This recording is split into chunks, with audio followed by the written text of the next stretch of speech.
Okay, very good evening. Good evening to everybody. My name is Dr. Henry Tay. I'm the National Director of Ratio Christi Malaysia. Right.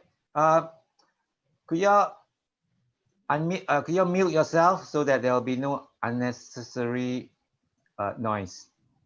Welcome again to our fourth Ratio Christi Malaysia Apologetics talk. This is the fourth Apologetics talks. Last week we had the privilege of Professor Dr. Corey Miller to speak to us on apologetics. And today we have a very special speaker from the Norm Geisler International Ministry, Dr. Thomas McCurdy.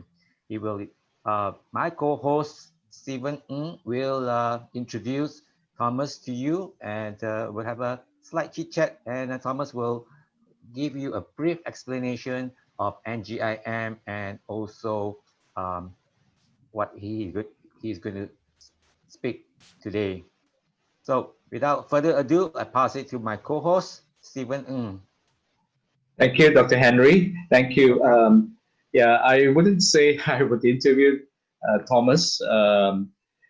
Just, just you know, let him introduce himself. I think he's the best person to introduce himself. Hi, Thomas. Hi, how are you?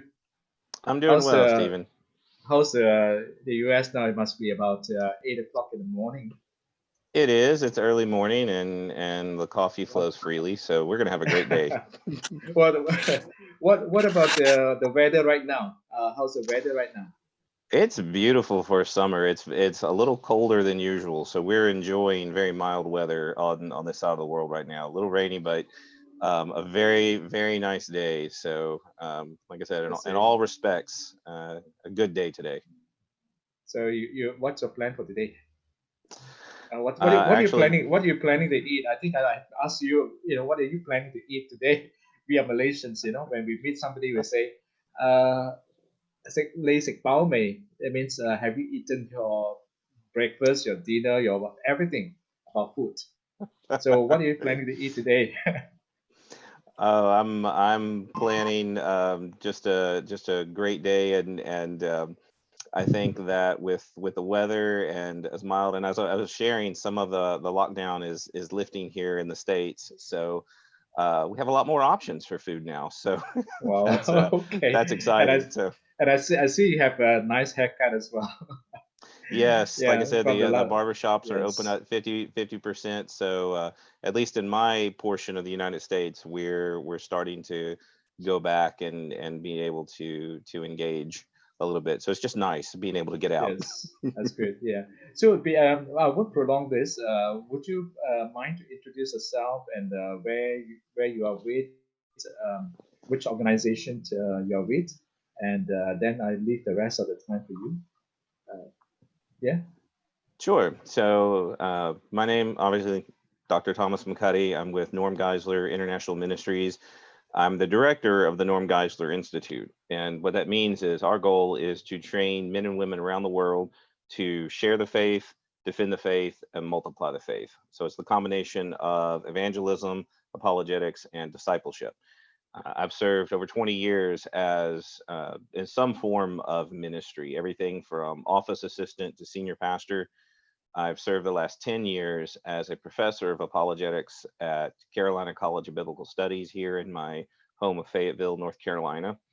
I do have an undergraduate degree of mathematics. I always tell people I know I look too cool to have a math degree, but it is true. I do have training in mathematics. And but my master's is in apologetics, and my doctorate of ministry is in apologetics from Southern Evangelical Seminary. And I just completed that this last year, and am now looking forward to, as we build the institute, we're actually part of what I'm doing today is just connecting with other leaders and teachers, and we're kind of bringing in people to help provide the kind of training that will disciple believers. So we're not just interested in information transfer, we're very much interested in the development of character. The institute is very much influenced by Dr. Edmund Chan. He's pastor out in Singapore. Some of you may be very familiar with his works.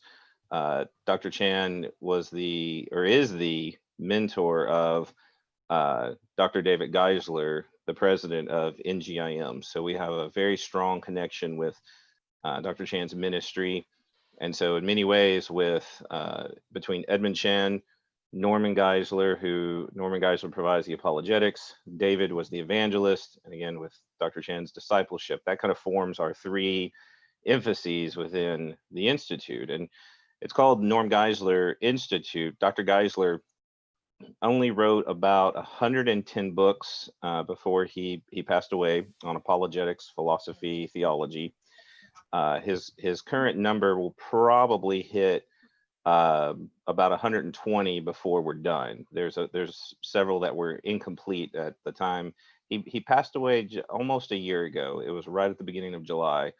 And so he had the vision that after he had kind of blazed the trail with apologetics in the 70s and 80s and 90s here in the United States, and as he went into the new millennium, he knew that his time was coming short, and NGIM was created not just continue that legacy, but to take what he began in training the church and extend that across the world. So that's a little bit about what we do, who we are. And I myself, I'm married, I have 3 little boys. There is a chance you will hear them at some point. I am at my home office. So if you hear any screaming, I promise it is normal and everyone is okay, or they will be okay. But between a 2, a 5, and a 9-year-old, all boys, there's no telling. So, but that's a little bit about me, and I'm just glad this morning to share about using apologetics with precision. I call it that because as we seek to integrate apologetics, evangelism, discipleship, I believe this brings precision. I believe that this trains the person holistically, that we're not just using one tool over here, and sometimes we don't know what to do with it. Sometimes we're not sure how to implement this. And I believe that if we use apologetics, specifically integrate it with that evangelism, this allows us to use that tool with precision with people rather than more of just sowing the seeds of truth and hoping a crop develops. So does that about cover it for intro? Stephen, did you have anything else? No, I think the rest of the time is over to you. Okay, excellent. We'll try to leave some time at the end for questions. So now I'm going to share my screen, and hopefully you should see the screen in front of you. Everybody see the presentation? Everybody good? Okay. So this is Conversations that Connect is kind of our general phrase we use. And I go around with the United States. I've actually taught this as well in Nepal and South Africa. And our goal is to really help the church all over the world learn how to do this. And what it really involves is kind of changing perspective, that when we consider what it means to do evangelism and apologetics, again, I think sometimes we approach it from this standpoint of scattering seed wildly, or sometimes I know what happens, as I know for myself, when I was learning apologetics for the first time, you kind of you enjoy the apologetic side, but maybe you're afraid to use that, or you use it in a way that makes other people afraid. And I think that when the experience is enjoyable, that we will do evangelism and we will use apologetics and people receive it more. So as an example of this, I know that with lockdown, I know a lot in the States, the amusement parks are closed, but we went to amusement park recently, and I think that when it comes to things like roller coasters, not everybody enjoys roller coasters. That, as you can tell, that there's some people, the mere thought of doing something like this is absolutely terrifying. That this thing that was meant to be fun and good does not please everybody. And I think that evangelism is meant to be something that people can enjoy doing, and that if we're able to do this in a way that brings enjoyment and fulfillment, I think what's going to happen in the church is that the church is going to do evangelism. And part of that is knowing not just the specific things, because you give a person a very specific tool, they're afraid because what happens when, I face these other situations. I think apologetics gives us that background that we're able to do evangelism and approach these situations and enjoy it. And in some ways, like the roller coaster ride, many of you maybe have felt that when you're sharing Christ with somebody, you understand the gravity of what you're doing. You understand the weight that, eternity is in the balance in some sense. And I think that's why sometimes we're afraid of it. And I think that's why when we use apologetics correctly, we can turn witnessing into something we actually enjoy doing, and we can do it well. We can walk away knowing that in one sense we've done a good job because we've been faithful, we've communicated truth, but we've also enjoyed it rather than it being a situation that was extremely difficult or awkward. And most of us, if you've engaged in apologetics or you've just been around long enough, you know that there's been an erosion of truth. And I think this is what draws people sometimes to apologetics. I mentioned my background was in mathematics. I went to a state school in Tennessee, and when I was there, most of my friends at this rather large school were Muslims, atheists, and Hindus. That was just who was in the math department. And so I had to learn very quickly. I had no formal training, but all of a sudden I came across all these isms: relativism, pluralism, all of and especially in the States, secular humanism, all of these ideas. And for me, I was even talking to one lady. She was born in Iran, raised in the country of Turkey. Now she is in the States, she's training to be a singer. And so, and I remember her name was Seppi, and I'll never forget it because we were discussing the issue of God. She claimed to be an atheist simply because she said that's what works for her. So I'm trying to share Christ with her, and she says, well, God can be whatever you want it to be. So I took out my cell phone and I placed it out and I said, well, could this cell phone be God? And she said, why not? And I remember thinking to myself, that's not what you're supposed to say. like that's not that's not reasonable. What? And I was so distraught. And part of it was I didn't understand how relativism and pluralism worked.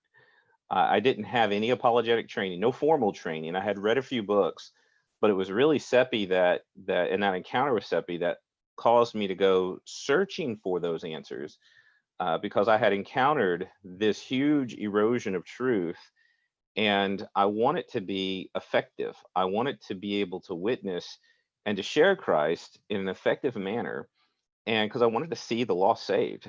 And I think that in the case of Seppi, she's rejecting, and just in talking with her, I know she was rejecting a God that I didn't believe in.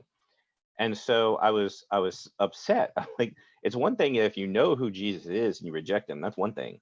But to reject a Jesus who's not even real, how could I do that? And so I went and got the apologetic training. And that's where I kind of learned that when it comes to witnessing, if we have the right paradigm, the right mindset, you don't just end up like, okay, well, let me just tell you all of these things that are true. And we don't just go over here and just say, well, let me tell you how I feel. There's a way to bring these two things together. And that's the conversational evangelism idea. Not that it is a sense, and some of you may have been trained in different methods of evangelism. We're not saying this is the only way, but this is like a new tool that goes into the toolbox. And I think that when you have a fully stocked toolbox, we have confidence. And when we know how to use the tools, we're able to use them the right way. This is why when I use this example with friends and I talk about the toolbox, they laugh at me because I don't have a lot of skills. I don't have very good carpentry skills. I can't build things. Like, usually my toolbox, my literal toolbox, has a hammer and a screwdriver, and I'm pretty sure I know which is which. So I don't have a lot of skills when it comes to this. So if you give me a large toolbox, I don't really know what to do with it. I don't know. I know the tools are important, but I don't know how. I don't know the situation in which to apply these tools. So I think sometimes our apologetic training, many times those same things have happened. It's like, here are some amazing tools, all of these precision tools, and you're like, wow, look at this and look at my toolbox. But then we don't know how to utilize that to actually build conversations and have conversations that will build bridges back to the gospel. So as we consider evangelism, one of the other things that we talk about, and I think that everyone who studies apologetics and who's interested in apologetics needs to remember, is that our problems in evangelisms are usually not one of methodology, but one of maturity. And I think that's why, as we seek to use apologetics with precision in our conversations, we have to be the kinds of people who care about the lost and who are willing to do what it takes to reach them. Because it's easy to go in and just proclaim some truth and walk away. That is absolutely the easiest means. It requires an investment, I think, to really get in there and really have the kinds of conversations that are going to build bridges. I can give a short presentation on why a bridge needs to be built and what a bridge is, but to actually build that bridge is an investment, and that's going to require some maturity. And these are some of the things we learned from Dr. Chan, that it was really his teachings, especially his book, A Certain Kind, that really influenced my thinking about who I am. And then once I'm the right kind of person, once I have that rootedness in Christ, now I can take the things that I've learned and I can take the people through these divine appointments, and I can actually bring these things together. And so really the heart of this message that I want to share, to take conversational evangelism and boil it all down to a word. Our word is listen. That the idea behind listen is this acronym that allows us to remember the key things that are involved in using apologetics. And these two things of evangelism, these listening conversations, and the truth that we've learned. um, I actually got to look at the talk with Dr. Miller last week, and all of some of the different talks that have been done, and all this information. I stand by and I'm saying, yes, this is really good. Now, I think my shift is to offer you not more tools to put in that toolbox, but to offer ways to use them in the conversation to bring that precision into what you've done. And listen is how we will do this. So listen, the L stands for learn their story. This is the first step. That in the book Conversational Evangelism, we refer to 4 roles that we play. The first role is the musician, because we want to listen. We want to hear the sour notes, and that requires, again, spending that time to learn their story. So I think this is where apologetics is used without precision. Is we find somebody who makes a comment, and maybe you've done this, maybe not. I know I've done it. I know that I hear somebody say something wrong and I'm like, well, actually, and I bring in, this wonderful truth that this poor soul is missing. And I think I haven't spent the time, where does that kind of comment come from? Why are they saying that? Is this something they actually believe, or is it something that they've heard and they're just passing on? Because actually people can be rather offended that if they're just kind of repeating something, and you start kind of deconstructing that idea, they don't really understand the idea to begin with. If we haven't learned a little bit about them, we don't know where that's coming from. We make these assumptions. Even when I was at Middle Tennessee State University studying math, one of the guys that I worked with in the computer lab, he was a Muslim. And in just kind of, I began asking him questions. I was like, well, can I didn't know anything about Islam. I said, can you tell me about the Quran? And his answer was simply no. He says, I don't read it. He's like, this is my culture, but he doesn't follow it. And I was like, oh, okay. So if he says he's a Muslim and I began talking about, why Muhammad's not the true prophet, all these things, it's irrelevant to him. If we spent a little bit of time learning the story, we would know how to bring in those tools, where to bring them in. And part of the way we learn their story is just following a couple steps. Ask questions, finding out what's important to them, the first step. Because once you find out what's important to somebody, you can then begin some very productive conversations. They will want to talk to you when you talk about what's important to them. Second step, asking questions about purpose and meaning. And this goes back to when I have some family members, and they seem to be all about one thing. And I asked them, I said, does this fulfill your purpose in life? And it's a question that they've never been asked in many times. And then also step 3, asking about their religious experience and what their background is, investing in that person. And that's why the second thing, if we learn their story, we invest time in that person. It requires time of us. We spend this time learning apologetics. Many of you this morning, well, okay, my morning, your evening. So this evening, you're spending this time learning. You're investing time this way on your side, but you've got to invest time on their side as well. And I think we forget that. I think we forget the value of investing time in another person because they recognize it. They see it. And even Jesus was known in Matthew 11:19. He was a friend of tax collectors and sinners because he spent some time with them. Now, he spent time with the disciples and others as well, but Jesus invested this time, and we would do well to follow this example. So we learn their story, we invest time, and then we search for the gaps in their beliefs. So this is where, especially next week, I'm going to unpack these sour notes in some specific ways.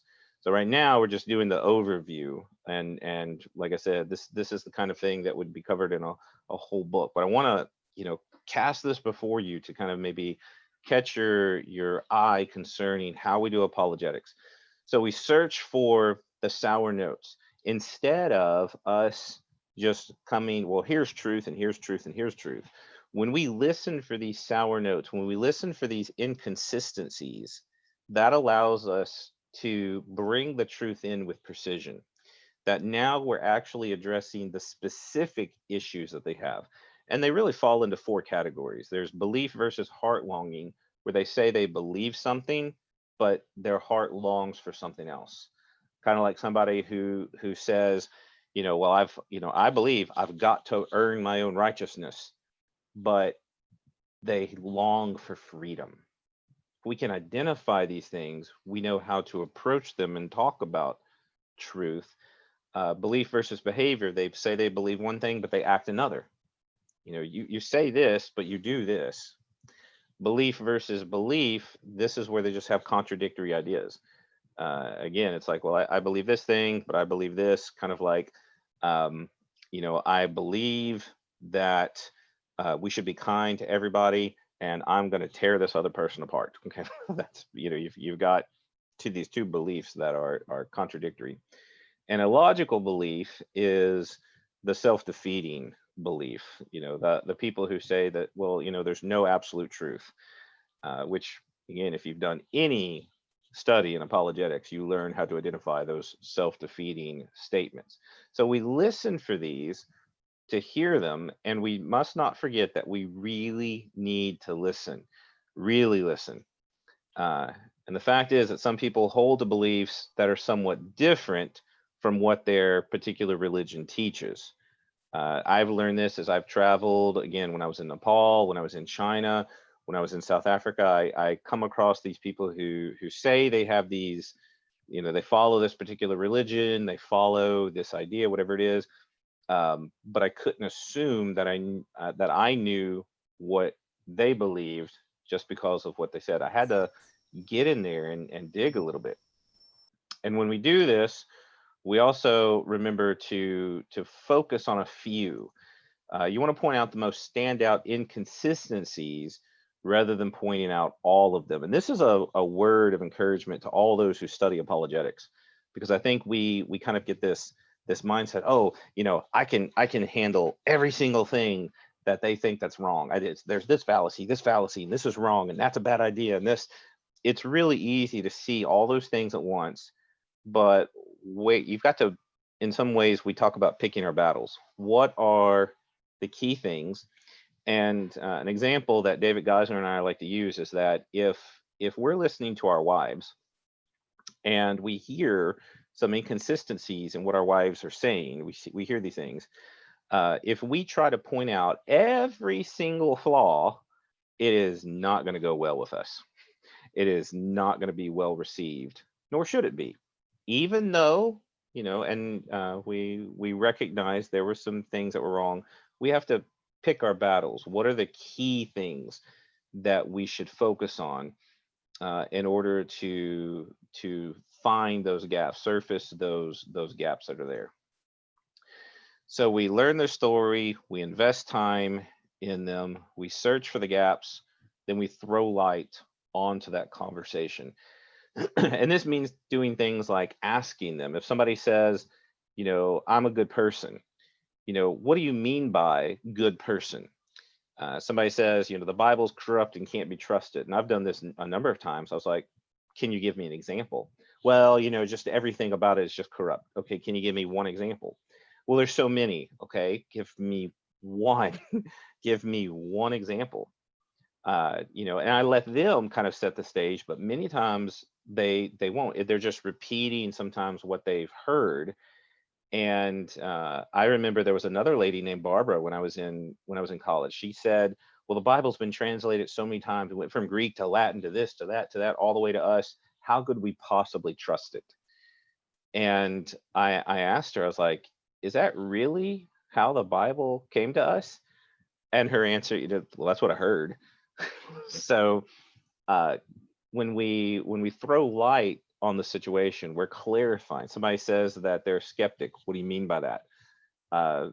We actually had a student here who said he was an atheist. We asked him, what did he mean by that? And he's like, well, I'm just not sure if God exists. Well, you're not an atheist, you're a skeptic, or an agnostic. And so we were able to kind of walk him through that. That happens a lot where people will use these terms and they may not even be sure what they mean.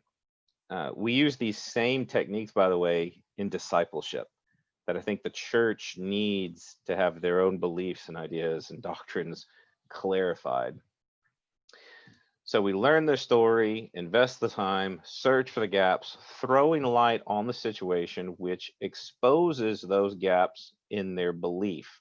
And that's why the second role is the artist, because what we do when we listen to someone and we really understand what they say, you can say back to them, okay, is what you're saying this?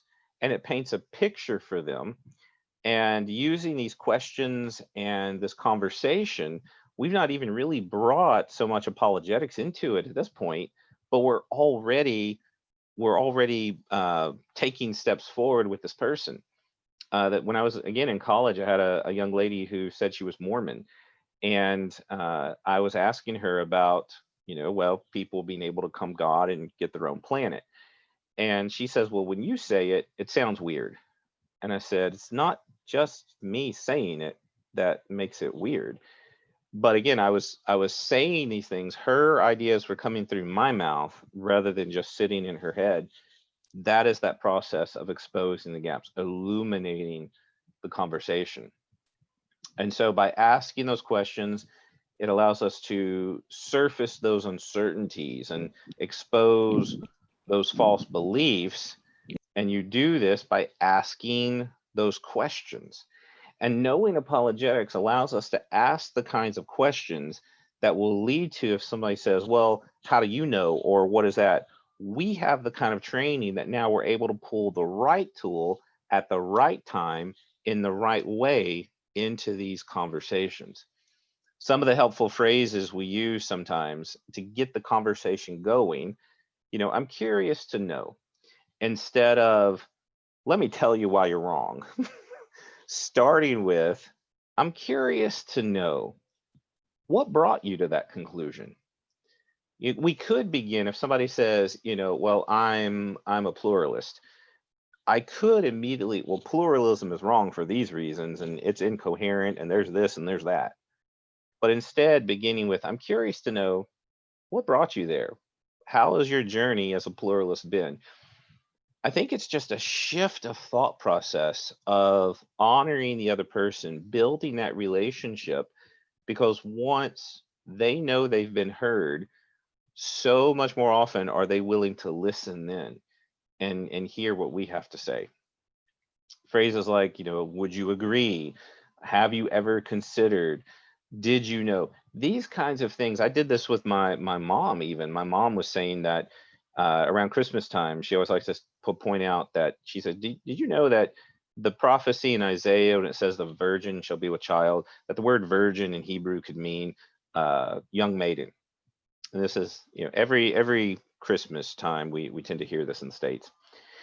And I said, well, Mom, did you know that the Hebrew word that is translated young maiden could also be translated as virgin? So again, now we're at a stalemate. Okay. So it cuts both ways when people say that. I said, Mom, did you know that the Greek has one word that represents the young maiden and one word that represents the virgin? And did you know that the Jews, about 200 years before Christ, made a Greek translation of their scriptures? And Mom, do you know which word they used in that Greek translation for Isaiah? The one for virgin. So there's a precision in that conversation where and I know I did it much faster than this, and plus she's my mother, so I show her great respect as my mother, asking her in that course of the conversation, were you aware, did you know about these things? And my mom did not know about them. So rather than telling my mom, okay, you're wrong in your interpretation, I was able to tell my mother and walk her through where she was willing, a little bit more willing to listen. And I also was not a disrespectful son. That's also very, very important. And plus asking people, how is it possible if they think something? All of these questions are very respectful. And so in asking these kinds of questions, I'm curious to know some of the other things we can follow with. Is there anything in your life that helps you cope with difficult times? Because as much as I've preached in churches, I always remind people that truth is what we cling to, that when our heart breaks, we have to cling to truth. So leading to that, I begin with their stories, where they are. That saying things like, would you agree? There's now more evidence for an intelligent design of the universe than, say, 20 or 30 years ago. So I can ask these kinds of things with my science friends. If I have people who aren't interested in science, I don't go the science direction. Or did you know that there's 4 facts that even many non-Christians believe concerning Jesus that strongly suggest that he was who he claimed to be? And this is where, again, we use these apologetic facts with precision around Easter time, or having this conversation about Jesus and who he really was, being able to point out he died by crucifixion. He was buried in a tomb that was now empty. Something happened to convince a large number of his disciples that he had resurrected from the dead, and the disciples were willing to die for that belief. And that's laying out the data that we seek in apologetics, but then being able to follow with, what do you think about that? What's your opinion on this? Because if they disagree, you got to remember, we just pointed out, this is what many non-Christians agree with. And so bringing the right kind of data in at the right time allows us to ask the right kinds of questions that help them better face the truth. Asking questions is also very helpful. David Reed talks about this in Jehovah's Witnesses Answered Verse by Verse. He says, a person can close his ears to facts that he doesn't want to hear, but if a pointed question causes him to form the answer in his own mind, he cannot escape the conclusion, because it's a conclusion that he reached himself. He goes on to say, oh, no. David Reed, when he says this, the idea that when we ask these questions and they surface these ideas, they come up with these ideas for themselves, we call this the power of the self-thought. There is much more power in somebody thinking a thought themselves than when we think it for them. So when we do this, Jesus did this all the time, asking them questions, and people raise these objections in their own minds. So we learn their story, we invest time, search for the gaps, we throw light on the situation, expose those gaps, and in doing that, we navigate using what's called the 3 Ds. These 3 Ds are, we want to surface doubt while minimizing defensiveness and creating a desire for them to hear more. And I think this is the word I give to many apologists, is that while we might sometimes surface doubt, we're not very skilled in minimizing defensiveness. We're really good at causing people to raise their defenses and all of a sudden, you know, kind of circle in and protect themselves because we've gone on the attack. And they don't really want to hear more of that. And so this is part of the art that goes into doing evangelism using apologetics, that people actually want to, for you to tell them more and to continue that conversation later. So we're asking questions, surfacing the doubts and the uncertainty about their own perspective, minimizing defensiveness, creating desire. And that trick of creating desire is it is tricky. Dr. Geisler, Dr. Norman Geisler put it this way. He says, people may not get out of a leaky boat until you provide them a better boat. That when somebody's in a leaky boat of a leaky worldview, they don't want to leave it. You know, they recognize it's leaky, but until you give them a better boat, until you show them that there's something that they can transfer to, they're not going to get out of their boat. They're not going to leave it behind. You have to show them you have a better boat.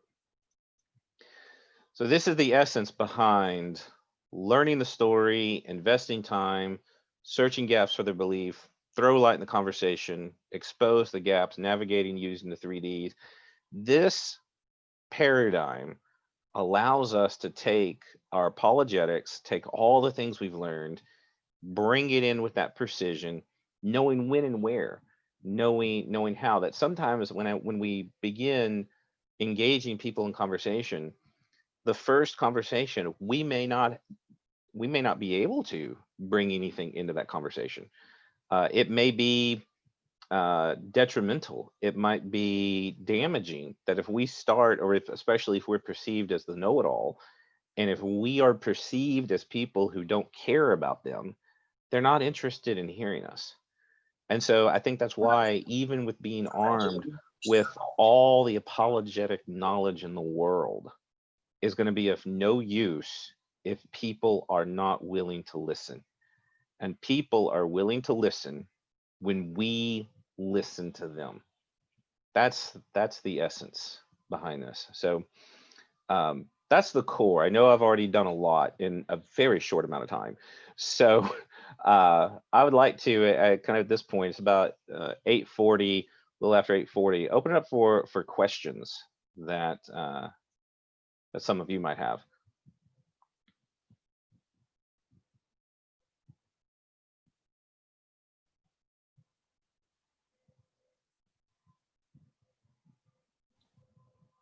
So no one likes to ask the first question, so we're going to skip the first question and go immediately to the second question. So is anybody has any question for Thomas to answer?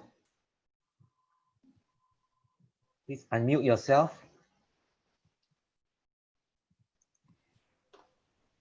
Mary here. Hi, Thomas. Hello. I mean, I've always wondered whether, you know, in a situation when, because I really relate to the fact that you need to listen to someone and actually be able to be relatable. Otherwise, if you're not relatable, then you can put yourself in an angle of being arrogant, like, you know, your view is a higher view than theirs. Then they would just shut you off and don't want even to go to the steps that you mentioned. So for me, that is a very, very good key point.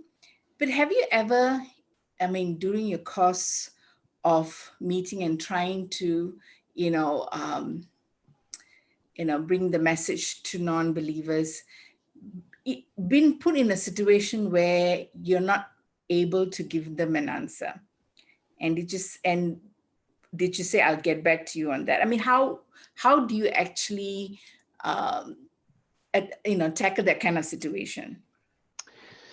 So if you're referencing, like, when I'm chatting with somebody and they raise some sort of objection or some sort of idea, and are you asking if I don't know how to respond? Yes. Okay. I actually use I that don't as want an the opportunity. Yeah, Go ahead. because I didn't want, I mean, like, basically, you don't want your credibility to be sort of like be questioned, you know, when you're put in a situation where you're not able to give them an answer. But then, yeah, how do you maneuver such situation? What kind of, that's basically it. No, good, very, very good question. Because I think if we don't know the answer and we try to make up one, chances are we're going to be wrong, and you're going to lose. You're going to lose a lot of credibility. I think that for many people, when we admit our limitations of knowledge, many people appreciate that. If someone expects another person to know all things, that's unreasonable. So when I'm having that kind of conversation and I don't know the answer, or they've brought up something I've never heard of, then what I like to do is, and I do like to learn things. So this is genuine to my character, that if they, oh, I've never heard of this. This is very interesting to me. Either tell me more, and then I'll tell them, well, I need to go look at this myself. I need to go understand this before I give an answer. And many times I find people are very receptive to that. They appreciate my desire to understand before I give an answer. Because if I try to give an answer and I don't understand, it's going to be obvious. Um, I've been in higher education long enough to recognize, for example, student papers when they're writing on a topic and it's clear that they don't understand the topic. It's very, you very quickly figure this out. So the advantage to this is that if I don't know something and I need to give an answer, well, that's the open door for follow-up conversation. So that's where I'm really quick with people. Like, I would love to talk more about this. Can we meet? And I'll buy you coffee. So I'll even entice them. I'll buy the coffee. Oh, okay. And we follow up with those conversations. Um, I think our greater danger, Mary, is coming across as the know-it-alls.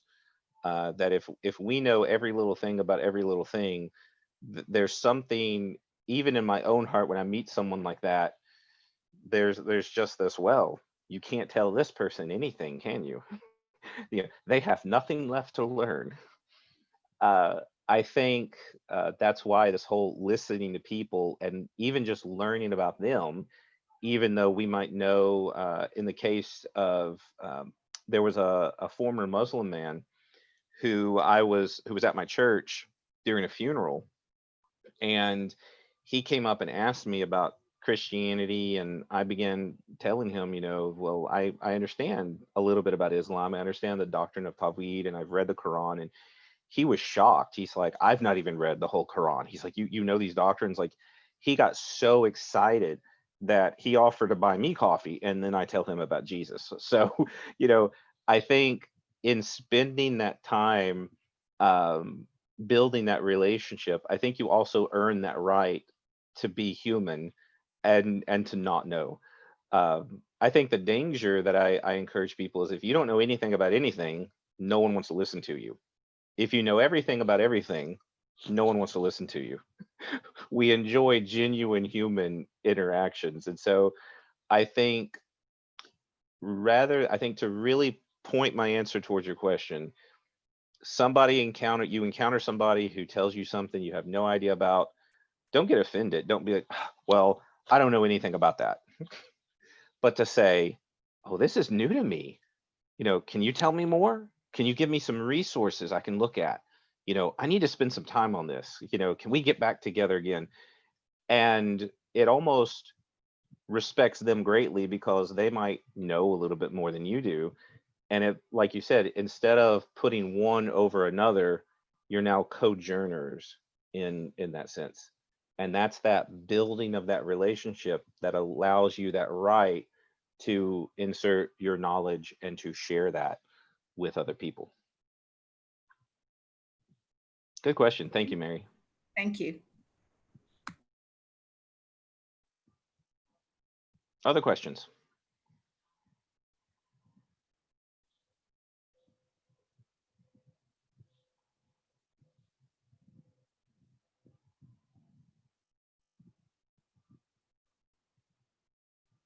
See, it's like nighttime for you guys. I'm the one who's early morning and not firing on all cylinders here. So, Thomas, this is Eddie hey, Eddie. from Singapore. Just a question. To what extent would you, in your conversations, um, what we call volunteer to give someone a track, a book to read? At what time would it be? At what juncture would that be appropriate? I know this is about conversational evangelism, but to what extent would you supply something for the individual to think about, to read through? No, and good question, because I do always try to have resources, because if somebody shows interest in what we're talking about or really wants that kind of clarity, that's when having a track, a pamphlet, a book, whatever it is we have. I've given away a couple of books like that, actually, where somebody says, oh, I wish I understood that more. And I'm like, well, here, I have some information. Would you like it? And being able to share that with them. I think the key is bringing it up naturally in that conversation. That if they've expressed that interest, I would encourage people, don't hold back. And I also encourage people that if you happen to have a book or some item that's yours, and they come up and they express that desire, that it's a great investment to give your copy away and then go get another one for yourself. So I remind people of that. We've done that. Dr. Geisler's book, I Don't Have Enough Faith to Be an Atheist, is one of those that makes that defense of Christianity, utilizing the 12 points that show Christianity is true. And I've given away many copies because people will ask about usually a particular topic, like, well, I wish I understood, or I wish I knew, what's the evidence for the New Testament? I was like, oh, here's a whole chapter that kind of lays all that out. And in some ways, instead of just handing it over, I always like to kind of show them and give them, some of the examples, almost here's how to use the resource I'm handing you. So it's less of, while I'm trying to end the conversation, here's a book, go play with it. It's much more, I have a resource that will help answer your question. Here's exactly what's in there. Here's how it helps you. I would like you to have this, and again, there is great evangelism in coffee. Is I know, well, let's see, Asia in tea. So this is where you invite them for tea and say, hey, take a look at this, and then let's get together. I'll buy the tea, I'll make the tea. I'm not sure exactly how that works in Asia, but Coffee. It's still coffee. Still coffee. Still doing in coffee. Asia as Okay. well. Yes, that's right. Whichever way it goes, and then you can have those follow-up conversations, I think, are what we're missing in our evangelism. We've, in some ways, at least in the States, we've been trained in terms of the presentation. And I think we're in an age now where it's the conversation, and finding those ways and giving the track, being able to go through those things. And I have found for many people, they appreciate it, and especially the offer to go through it with them. And sometimes even, I like you, if you give them a resource, I'd like you to look at this, and I really like your feedback. I'd really like to hear what you think of it. To tell them and to be genuine, it is important to me. I do really want to hear from them and what they think. And there's for most people, there's this kind of excitement, like, oh, well, sure, I'll give you my thoughts on this.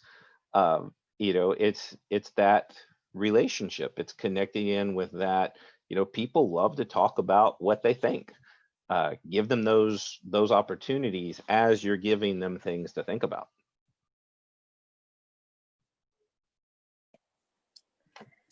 Hi, I want to ask a question. Earlier Sure. you mentioned, Kathleen here, earlier you mentioned that if you don't know anything, people will not want to listen to you. If you know everything, people also will not want to listen to you. So how do we equip ourselves if we don't really know much about the different type of religion? Is there any material or anything that can help? Because you said if you don't know anything, then it's very difficult to approach them. So I found myself in this exact situation right before, and just so y'all know, right before COVID hit, I was in Nepal, and I was teaching at a school there. I actually got out about 3 hours before the entire country of Nepal shut down. Like that's how close I cut it to getting back to the States. So while I was in Nepal, Nepal is predominantly Hindu nation. Hinduism is not my strong knowledge background. Like I've done much more study in Islam being here in the States and the issues of Islam. So Hinduism, I know a little, and I know what I've been told, but that even when I was talking to these believers, I was asking them about Hinduism, and they were correcting. They're like, no, that's not what that is. That's, we don't think that. No, no. Some of the things like, yeah, that's true. So I quickly learned how much I didn't know about Hinduism. So my goal then, since I'm working with this school in Nepal, is I need to understand Hinduism. So I find myself, I don't know about Hinduism. So I ask them, many of them who are former Hindus, where do I begin? Where do I look? And they've sent me resources, they've sent me books, they've sent me YouTube videos, things that would be, you know, the general starters and really getting me thinking. I teach at this school in Nepal now online. And so I also need to know the Hindu philosophies, the Indian, really is what a lot of the books talk about, Indian philosophy. I need to understand these ideas that are shaping this society. So I'm very much at that beginning journey with this. Like I feel like the novice. I can talk Islam all day long. I can tell you what's all in the Quran. I can tell you the history. I can tell you the major doctrines, the schools of thought, the philosophies that are involved. So in some ways, I know what I know in Islam. So now I need corresponding knowledge with Hinduism. I need to know what's in that religion so that I can speak intelligently and clearly to Christians who've come out of Hinduism to help them in the environment where they are as they're ministering in this country. So for me, it's very humbling as I am reminded how human I am. I don't know everything about everything. And I was very honest with my students when I was there and told them, I said, this is not my strong area. And whenever I would make a statement, I would make it cautiously. I would say things, well, here's how I've understood it, or here's how it's been presented to me. I would always say that at the beginning, and my students really appreciated it. And my students had that freedom to correct me as the teacher. They're like, well, that's not exactly what that is. And we developed this interaction that I probably learned more in that sense, you know, because I was not the expert in this. I recognize how much more I've got to learn. So in starting with those resources, you just have to learn. You just have to begin that journey. But the reason I'm doing it, you know, why am I going to spend my time learning Hinduism? Because there's a lot of people in this world who are Hindu, and I want to do exactly what I'm trying to encourage all of you to do. I want to use my apologetics with precision.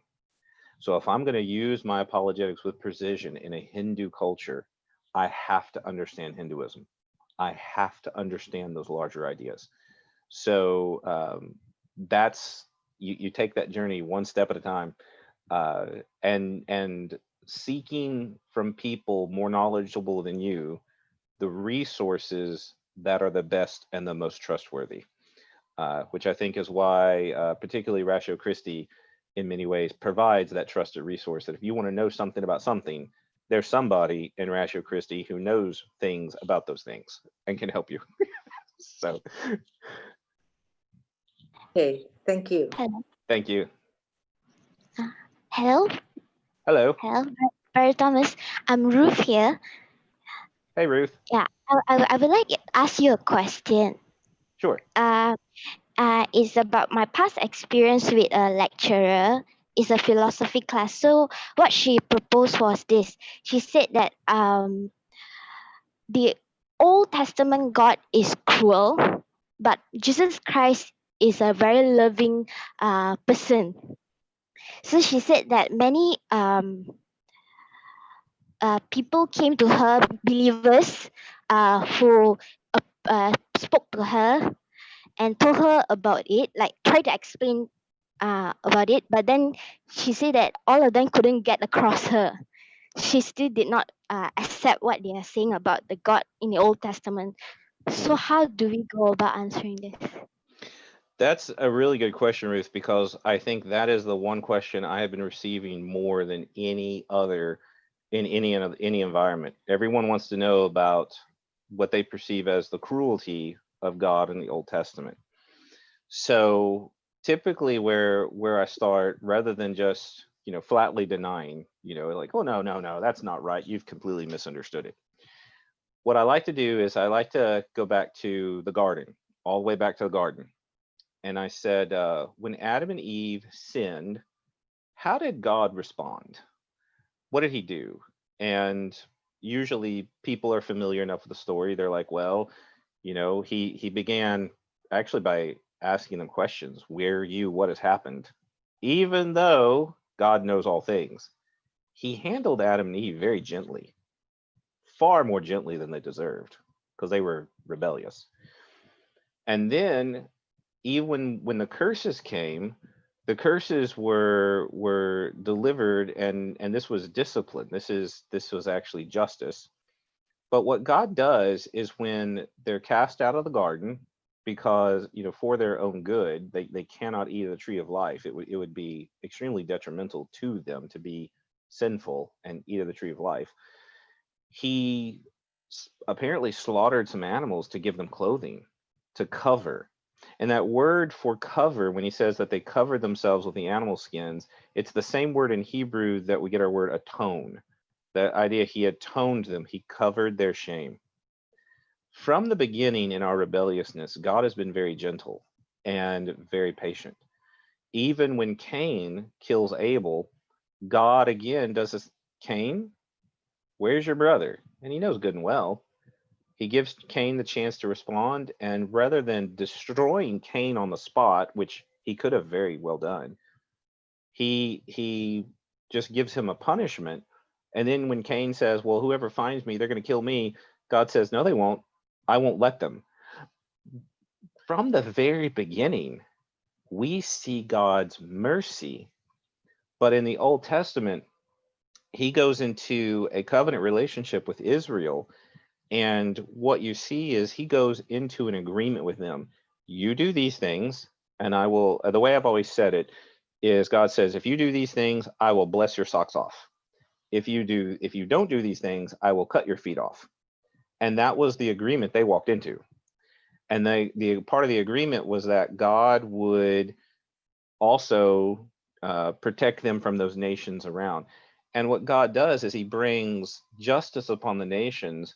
In the case of the Canaanites, and that's usually the one that everybody likes to bring up, God sent Joshua and Israel to go destroy the Canaanites. Well, they'd had about 400 years while Israel was hanging out in Egypt to get their act together, that they had a warning that there's God's mercy surrounds that entire situation, but God's justice demands he do something. And I think this is what we've also seen is people tend to say two things. They say, well, God seems so mean.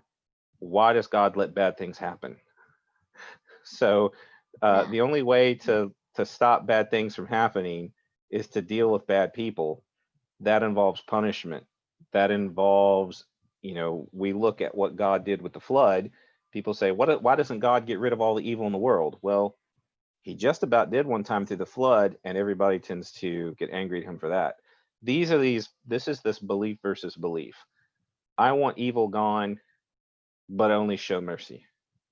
Well, the only way, even in society, that we can practice justice, the governments are supposed to practice justice by punishing wrongdoers. That the people who commit injustice, we know they should be punished.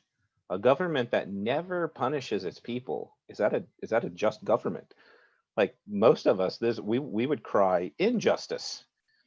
So I think that to answer that, it's a very, very good question. I never ever try to do what we say, like wave our hands over, like, oh, you just don't understand. You're right. I tell people God's wrath is terrible. His wrath is beyond anything, our worst nightmare, the wrath of the eternal, all-powerful God. But that same God offers us atonement.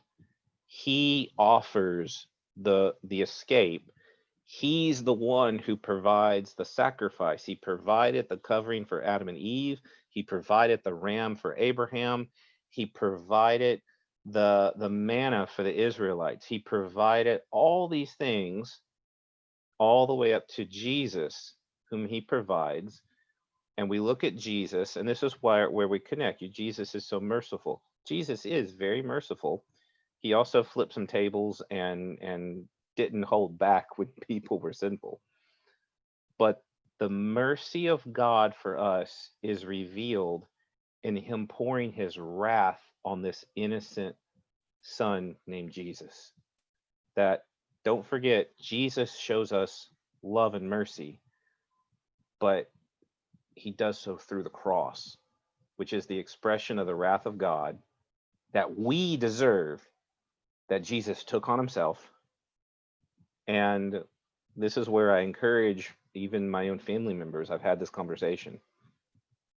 We can pay for our sins, or Jesus can pay for those sins for us. The only way to escape the wrath of God is by receiving the mercy of God, and he's both. And I think for many people, as I have those longer conversations, this is a very short one, but once I start asking that, what about this? What about this? What about this? There's, for every component of wrath, there's always a remnant. There's always a mercy. There's always something that's there. God is not randomly destructive. He's never that in the Old Testament. He's not that in the New. He's also not randomly merciful. He brings a specific mercy. He brings the mercy that comes through Jesus. So I think that is where the conversation begins, because it's a big enough topic that I know we have Christian apologists who've written not just, I think what Paul Copain wrote a book, Is God a Moral Monster? And then he wrote a whole nother book just on the issue of the Canaanites. So it is a big topic that I think we need to communicate to people. We don't want to offer them what's called a pat answer, like, oh, well, here's just, give them a nice little pat answer. We can begin their thinking in a new direction and have those kinds of conversations that will bear much fruit over time. Does that answer your question, Ruth? Yeah, thank you. Yeah, thank you. Great question.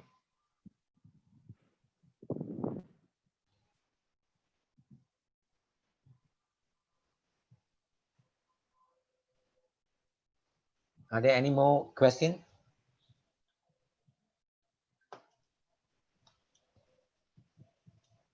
If there's no question, I'm going to give an announcement. Right. First one, thank you, Dr. Thomas McCuddy, for sharing with us.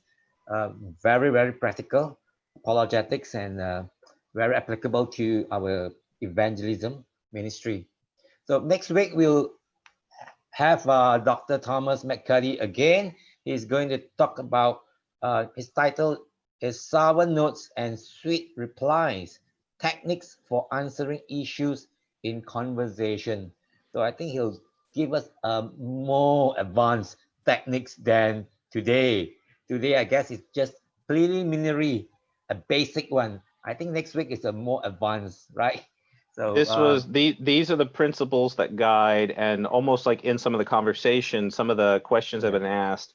That's what we're going to do next week, is examine kind of the specific things people are saying and how to, in a variety of situations, identify the kinds of sour notes. Because I didn't even address that with the question of somebody who says that God seems so mean in the Old Testament. Immediately, I begin to wonder, what motivates that? Is it that God seems so mean, or is it that they've experienced something that they believe is some sort of meanness or wrath from God? Those are the kinds of things that we'll kind of bring all together next week as we just kind of take this and go with precision. So Thomas, if you don't mind, I have a question here. Mm-hmm. I attended Dr. Geisler's module on conversational evangelism last year, and I really benefited a lot from the module that he taught at the seminary. Would there be any chance of him offering it online, or maybe yourself offering online? And would there be any possibility of NGIM partnering with maybe some churches doing it? So the answer to all that is yes. Through the Institute, we offer this exact training. We call them workshops because they're much more geared towards discipling people through this material. They usually last 10 to 12 weeks. We do this conversational evangelism. In the fall, we're actually going to be offering the discipleship component to this. So instead of, this presentation is about focused on reaching the lost. Well, we use these exact same principles and the exact same ideas to reach the saved inside the church. So we're going to be starting that. That's going to start at the end of August, beginning of September. So I've put my email address in the chat bar. So anyone who emails me and wants to hear about what we're doing, and we have a lot of different things coming up in the fall.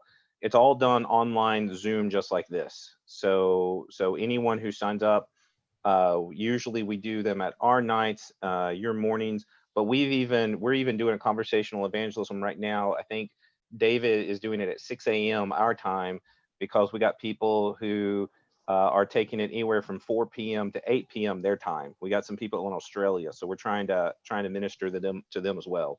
So the answer is yes. We can help anyone individual, but especially churches that want this kind of training or help. Like I said, David Geisler went over there. That's where you saw him and you met him. That's part of my goal, is I want to go wherever I can help the church.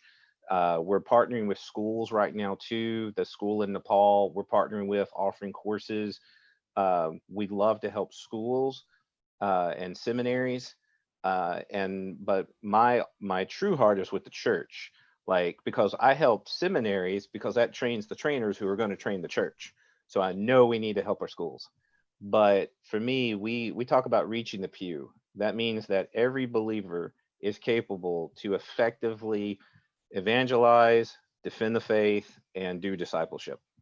And however we can do that, the Institute, I've always described it as the clay that molds to the needs of the church.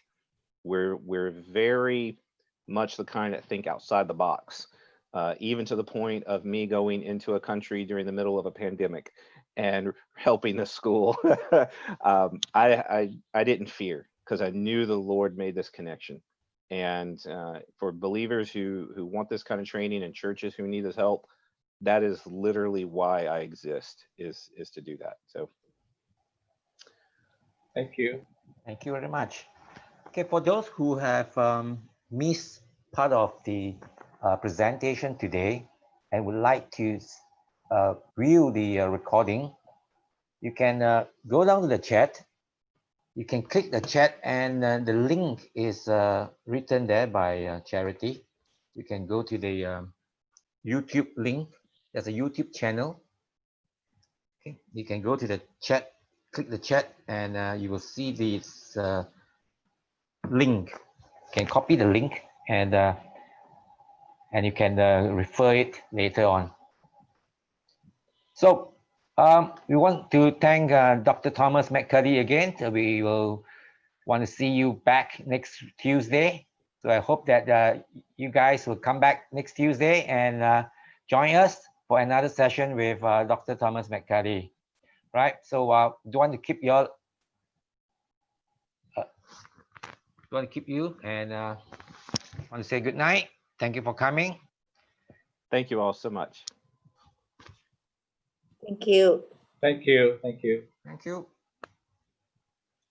Thank you, Doctor. Good night. Thank Good you. morning Thank to you. you. You all have a good night. Yes, I thanks. will have you a good too. day. You all have a good night. Yeah, God bless. Thank you. Thank you. God bless. Yeah.